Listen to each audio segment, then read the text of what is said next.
اس وقت جو اب سچویشن ہے تو اب یہ بھی کہا جا رہا ہے کہ جی جو اصل وارث ہیں، یہ جو اصل حکومت کرنا ہے، شاید رجیم چینج کے حوالے سے بھی بہت ساری خبریں آ رہی ہیں، تو ایسی کوئی چیز آپ عنقریب دیکھ رہے ہیں کہ افغانستان میں حکومت کی تبدیلی ہو ممکن؟ نہیں، میں نے ایسے کوئی شواہد نہیں دیکھے، لیکن جب آپ افغانستان کی بات کرتے ہیں تو وہاں ہر چیز پاسبل ہے۔ وہاں پہ پچھلے 46 سال سے جس طرح کی جو کیوٹک کنڈیشنز ہیں اور جتنا جو ہے خون خرابہ ہوا ہے، تو اس میں یہ ہے کہ مختلف ویسٹڈ انٹرسٹ ہیں، وار لارڈز ہیں سابق، پھر یہ طالبان خود بھی آ گئے، اب وہ they are also behaving like a warlord, تو وہ اس سے تو یہ امید زیادہ نہیں ہوتی کہ افغانستان جو ہے اس میں اسٹیبلٹی آئے گی۔ اگرچہ ابھی اس وقت طالبان جو ہے وہ اوور ویلمنگلی افغانستان پہ ان کا قبضہ ہے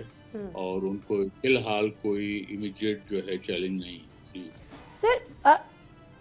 پہلے بھی ہم نے دیکھا تھا جو افغان طالبان سے پہلی والی حکومت، ان کا ایک بڑا ایک اسٹرانگ نیکسس تھا انڈیا کے ساتھ اور بڑے پراکسی بھی بنے ہوئے تھے، اور ایک دفعہ پھر یہی والی صورتحال پیدا ہو گئی۔ تو کیا یہی وجہ ہے کہ اس وقت جو جارحیت افغانستان کی جانب سے ہو رہی ہے اس میں پیچھے انڈیا کھڑا ہوا ہے؟ دیکھیے، انڈیا تو فرام ڈے ون آج کی بات نہیں ہے، جب 78 سال پہلے سے وہ افغانستان کو یوز کرتا رہا ہے پاکستان کے خلاف، چاہے وہ پشتونستان کی بوگی ہو تو وہ ان کو فائنانس کرتے رہے ہیں۔ اس کے بعد جب سوویت ٹروپس آ گئے تو اس وقت وہ کمیونسٹوں کے ساتھ تھے، پھر جب مجاہدین آئے تو وہ ذرا پیچھے ہٹ گئے، لیکن پھر برہان الدین ربانی صاحب جب پریزیڈنٹ بن گئے تو